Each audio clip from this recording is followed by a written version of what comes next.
So what's going on, guys? My name's Chopper, and I hope everybody's having an awesome day. And in this video, guys, we're going to be looking at 50 Minecraft survival tips, some things that are going to help you out in your game tremendously. Some of these tips are going to help you with game knowledge, other ones are going to be little tricks that you probably didn't know about, but overall, this should improve your game significantly and is going to make your survival experience that much better. Now, before we jump into the tips today, guys, I worked unbelievably hard on this video, so if we could shoot for an insane like goal of 5,000 likes, I would really appreciate that. And of course, if you are new around here and this is your first time watching one of my videos, welcome, and there's going to be plenty more Minecraft videos to come, so make sure to go ahead and subscribe and stick around for much more. And let me know down below in the comment section which one of these tips in these video helped you the most. I'd love to know what it is so I can help you guys make better guides in the future. But without further ado, guys, let's get into the top 50 Minecraft survival tips to help you out in your game. Tip number 50, guys, is going to be staircase mining. Now, as some of you may or may not know, digging straight down in Minecraft is never a good idea, and probably one of the safer ways to go about it is by doing something called staircase mining, where you leave a block after you've already mined a certain level so you can kind of jump back onto it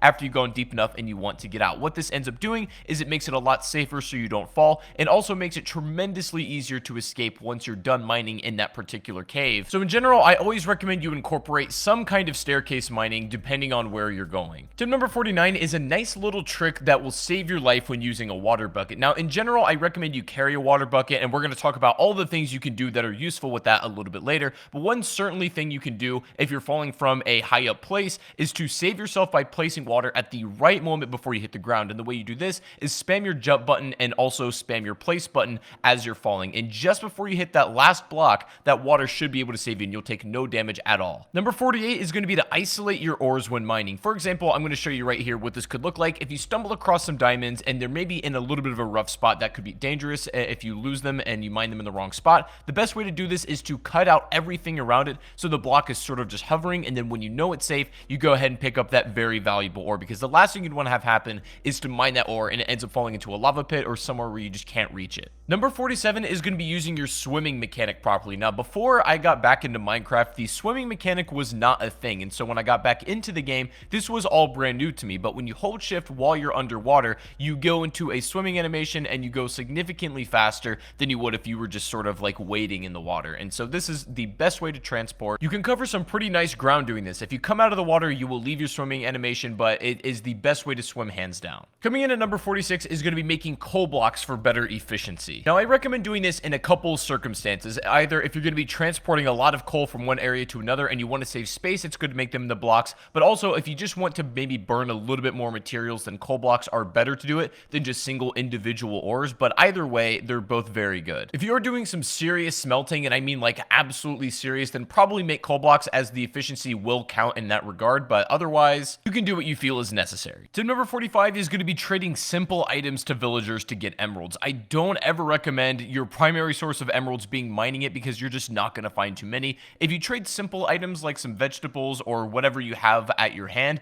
to get some emeralds to begin with, trade up with some other villagers, and then eventually work your way up to maybe getting diamonds from some of them or just some really top tier stuff, that is the best way to make use of all your excess items you don't want, and then also use your emeralds, because you can't make tools out of that kind of stuff. You also really have no other use for emeralds besides maybe decoration, but I really recommend using those as a currency to get good stuff from the villagers, after trading your throwaway items, of course. Tip number 44 is going to be using your gold nuggets to make healing items. Odds are, after you've done quite a bit of mining, you're going to end up with a bit of excess gold, and clearly you're not going to really want to make that your primary source of tool making. So what are you going to do with all that excess gold? Making gold nuggets and then placing it on a lot of your food items is going to be the best healing item you could ever give yourself. Golden healing items are the best thing to have against the fight if you're facing a really difficult enemy, or if you're just in a lot of trouble and you don't want to lose your stuff and die. A gold healing item can instantly restore you back to full health and can save you from a lot of bad scenarios. Number 43 is going to be using redstone to make safety doors. Now, the best way to do with all your excess redstone is to maybe make some kind of safe for your valuables, and then make it so only the door will open with an iron door using redstone. You can open it from wherever the trail leads, wherever you want the lever to be to get into that safe, but it's a good thing to hide all your valuables. Number 42, if you're ever exploring underwater and you come across one of these temples, odds are you're going to find some underwater zombies, and these guys can be a little little bit tough, and some of them throw tridents, which travel really fast underwater and can just absolutely beam you. Now, and your problem is bows aren't super effective down here. However, you can still use them. But what you're going to notice is that your bow drops off significantly while it's in the water, but you can still damage if you compensate a little bit and just aim higher. I don't recommend you fight these things unless you absolutely have to, but that's the best way to go about it to keep them away at a distance, is to compensate with your bow a bit if you're stuck underwater. If you are going to be traveling underwater and swimming and exploring, then if you have armor and enchantments at this point, I recommend going for the ones that are specifically made for the water. For example, you can get an enchantment on your helmet that actually allows you to breathe for longer underwater. You can also get an enchantment on your boot that makes you be able to swim much faster while you're underwater, even if you're in that swimming animation, and it's great. I absolutely recommend it if you're going to be doing any kind of water exploring. Number 40 is kind of an organizational tip that I think will help you in the long run. I recommend when storing food, you have two different chests. You have one for cooked materials and things that are ready to be used,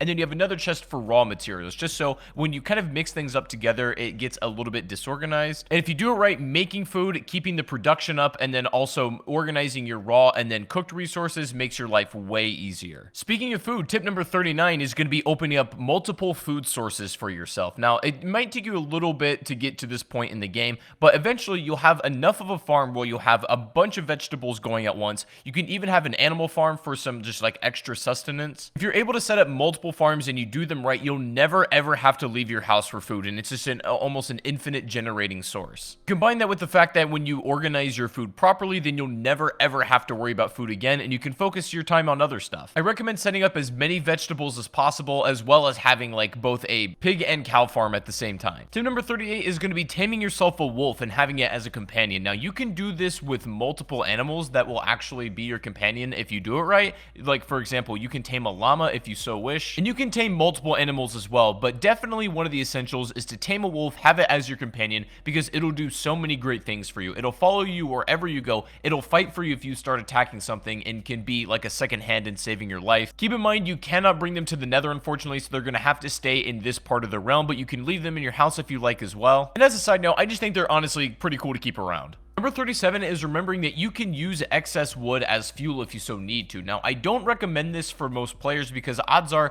if you're able to gather enough coal, you're never going to need to use this. But a lot of people forget they can burn in the oven using some excess wood they have, and they don't necessarily need to have coal on hand. You can also make charcoal if you need. However, I will say wood has much more utility than just burning it, so make sure you think twice about doing it and only do it if it's your last resource. Tip number 36 is going to be keeping a lava pit as sort of a garbage bin. Now, odds are when you've done enough of survival, you have a lot of excess material that you can just throw away, and there's not really a clear place to do away with it. You might accidentally keep picking it back up and just getting in the way. It's getting annoying. So keep a lava pit somewhere safe, obviously not by any wood as it'll catch on fire, but if you keep it around some stone, you can just use this as a trash can to throw all your excess materials away. Tip number 35 is going to be keeping your nether portal safe. Now, it doesn't really matter too much where you put it in like the regular earth realm on Minecraft. Like, you can keep it in your house, you can put it on a hill, whatever you want. What's important is protecting it on the other side when you get to the nether, because what happens is it's going to spawn essentially anywhere in the nether at all. And if as soon as you come out of the nether, you're in danger from like a ghast or something, or there's a lot of enemies around you, it's just in an unsafe place. What I recommend you do is kind of build like a turtle shell defense around your portal, because that's your really only ticket home. You've got to prevent that portal from being destroyed if it's under attack by any means necessary, so building a kind of turtle shell defense around that portal so it doesn't get blown up is the best way to keep it safe. Another thing you can do is build your corners of the portal out of cobblestone so that you save a little bit more of that obsidian if you need to make a secondary portal. Number 34, this is going to sound pretty self-explanatory, but it's still very important, is to make sure you're prepared when you're entering the nether. This means maybe have some enchantments for fire resistance, also have a water bucket, of course. Water bucket is arguably more important than anything you could take to the nether, so make sure you have one before you go. Having a lot of food is necessary because there's not a lot besides mushrooms you can get out of here either. A lot of this you guys know, but general preparedness is good. Number 33, guys, is going to be making a beacon to signal your house. Now, this is going to require you to get some pretty decent materials in this game, as well as some diamonds, so it's not something you can build right off the bat, but when you have the resources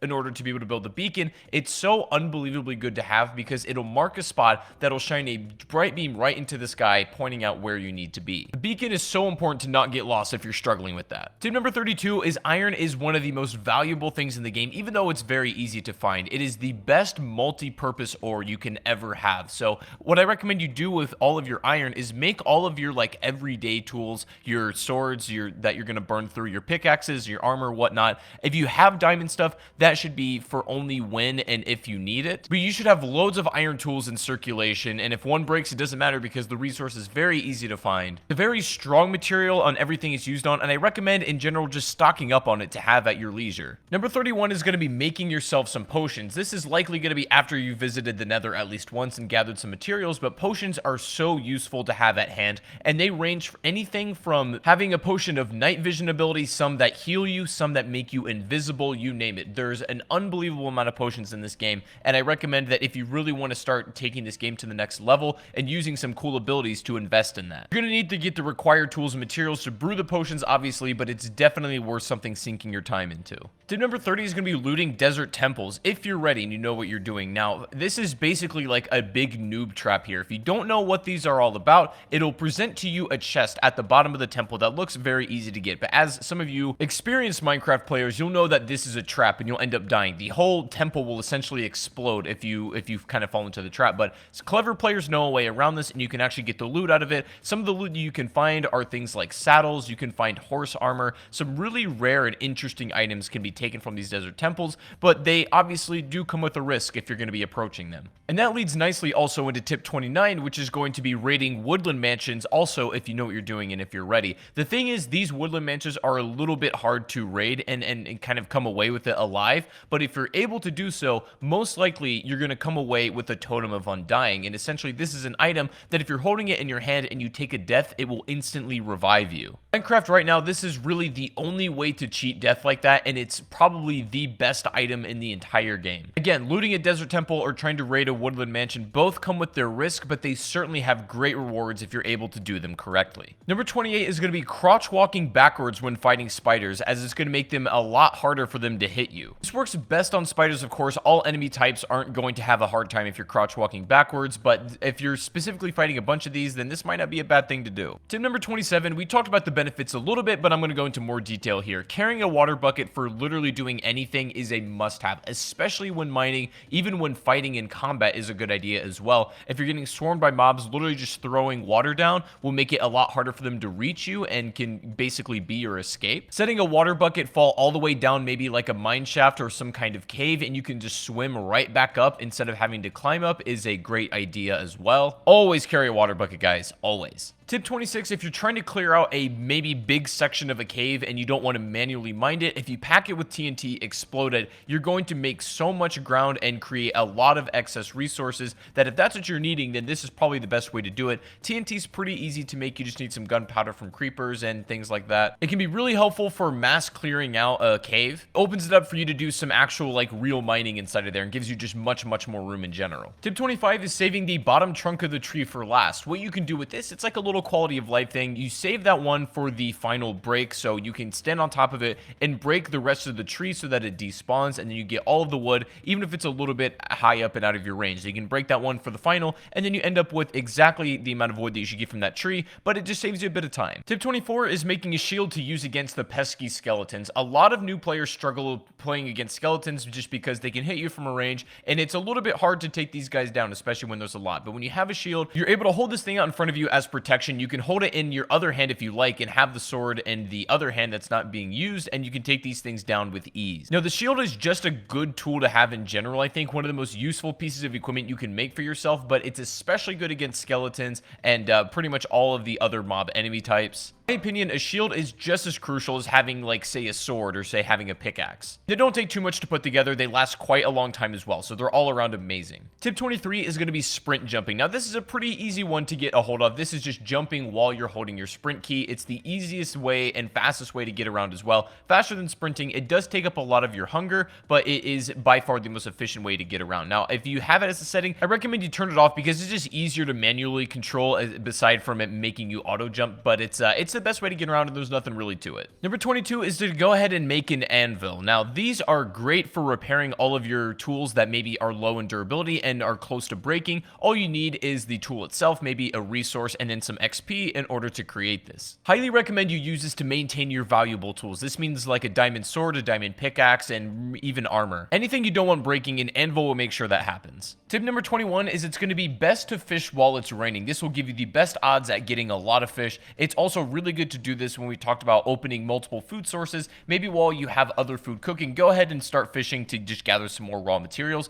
It's also a chance that while you're fishing, you can grab things like armor. You might accidentally yoink a pair of leather boots right out of the water, and that happens sometimes, but more often than not, you're going to get some fish that's just going to be extra resources for you. It's best to do it while it's raining once again, so I recommend you take full advantage of the river and sea while that's actually happening. Tip number 20, bringing some seeds and even bone meal into caves is always a good idea, especially if you're going to be doing some extended mining. What I mean by that is like not leaving for a very long period of time to a point where you may run out of food. If you have bone meal, you have some seeds, maybe some mushrooms, you can actually grow some food down in the caves where you have some dirt. And sometimes that may be enough that what it is to keep you alive. Now, I don't think you're going to be using this all of the time, but it's one of those things that, in my opinion, is better to have it and not need it than to need it and not have it. You should ideally go into a cave with enough food, but if that's not the case, then do this. Number 19, a neat little trick with torches you can do. If you're underwater, you're drowning, and you don't have air anytime soon, you can take torches, go up against a wall, and start spamming them. And what this is going to do is create a small air pocket for a short period of time until the torch breaks, allowing you to get some of those bubbles back, maybe giving you back to full air, or at least making a way where you can hit the surface again. Back in the day, one torch used to restore you to full air instantly, but they've kind of nerfed it since then. But if you still spam your torches, you can get almost the same effect, and it should save your life if you need it. Number 18, guys, don't even bother making gold tools whatsoever, especially swords, especially equipment that you're going to be using quite a bit, even in combat. Even though gold is a rare material, it's kind of a cool resource to find, and it's exciting. Gold does not make for good utility. The hit power on gold swords is pretty weak. The durability on every single tool with it is very, very low as well. You're better off making iron for your, your general day-to-day stuff, but use gold for other things like healing items, not tools. Number 17, guys, is going to be placing torches on the ground to help prevent mob spawns better. Now, when you're lighting up a cave, the way mobs spawn is just basically from the darkness. And so if you're able to light up the cave enough, that will prevent any mobs from spawning. However, the best way to do this, the most efficient way, is to have them on the ground where it carries the most light. You definitely can put them on the walls, and especially in really dark corners, do what you got to do, but having them on the ground, lighting up a really nice pathway is the best way to keep your cave safe. Speaking of mobs, number 16 is mobs cannot spawn on half slabs. This is just some useful information to know. They can essentially spawn anywhere except this, so use that information how you like. If you want to kind of maybe line something with safety on half slabs to prevent mobs from spawning, go ahead and do that, and I recommend it. Not something that's super practical, but it's definitely good information just to keep in the back of your mind if you ever need it. Tip number 15, when getting familiar with the different enchantments, there's one in particular you might like, which is called Silk Touch, and this allows you to mine an exact block without breaking it. So for example, you could take a Silk Touch pickaxe and then mine a piece of glass without breaking it down, because otherwise if you just use a regular tool, the glass would shatter. But you can use Silk Touch to actually mine the block itself, and this goes for anything in the game using that Silk Touch enchantment. Also, speaking of enchantments, tip number 14 is I recommend you get another enchantment on your pickaxe called Fortunate before you mine diamonds. What this is going to do whenever you come across some diamond ore is you're going to net more diamonds out of that ore than you otherwise would without Fortunate. It's just a good thing to have in general. Tip 13 is going to know that different foods grant you different saturation levels. So for example, some lighter foods like an apple or a carrot are not going to last as long in your hunger bar as like more heartier food like a golden apple per se, or even like a steak or a pork chop. These things mean that the hunger bar will last longer. It's more of a heavier food essentially. So that's why sometimes you might eat like a lot of bread, but you realize your hunger bar goes down pretty quickly and you're wondering why. Rather you eat a steak and it lasts significantly longer. That's the reason. Tip number 12, if you're going to be growing sugarcane, which I recommend you do because it's a great resource, is to grow on sand. People claim that this is the best way and the fastest way to grow sugarcane, and the reason you want the resource is because sugar is not only an important ingredient in making cakes, but it's also really good for trading with villagers, as oftentimes that's what they want. Having a block of sand in contact with water, maybe near your house or by your farms, is probably the easiest way to go about it. Number 11 is keeping your hotbar organized. This is important, and there's no really right way to do it. You do whatever feels comfortable to you, but for me, I like to keep my sword in my first slot, either my pickaxe or my bow in my second,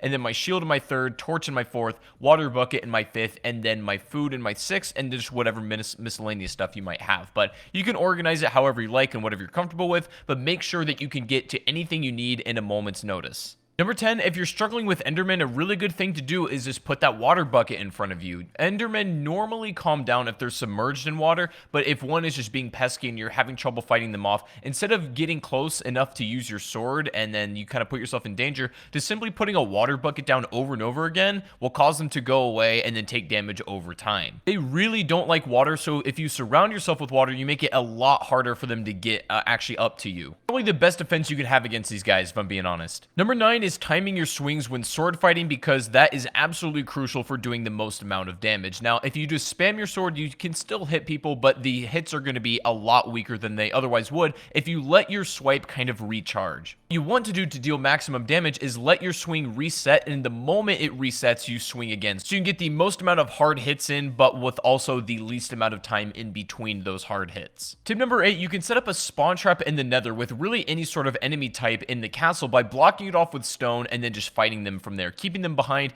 keeping a spawn portal on the other side. You'll have infinite enemies and you can kill them at your leisure without really being in any danger. Infinite XP, and it's an amazing way if you just want to upgrade armor, make potions, that kind of thing. I really recommend you set up at least one of these. Number 7, upon defeating a raid, you'll be granted with the effect called Hero of the Village, and what this allows you to do is reduce the cost of the first trade with any villager by 30%, and it's something that's really going to be extremely useful. If you're trading something valuable, maybe in order to get diamonds, it's great for that. If you beat a raid, take advantage of this effect as much as you possibly can. Tip number 6 is keeping your ender eyes or anything extremely valuable in an ender chest. You can hide it somewhere in the world where it's basically no chance of being destroyed. Put the other side in maybe like your safe house, and the thing is, between these two chests there's a connection, so you can pull any items that are in that ender chest from either side, and this is the best way to keep ender eyes just in case one chest gets destroyed. You don't lose all of that progress. You won't have these right off the bat, but definitely invest in some ender chests when you can. Tip number 5, make sure you use your crouch walk when you're crawling through tight spaces, or if maybe you're high up on an elevation with a chasm underneath you. When you're crouch walking, you have zero chance when you're holding that crouch to fall off that side. Even if you kind of back up into it, you let go of that crouch, if you're still in that position, you won't fall. If you move any more farther than that while without crouching, then you will fall down that chasm,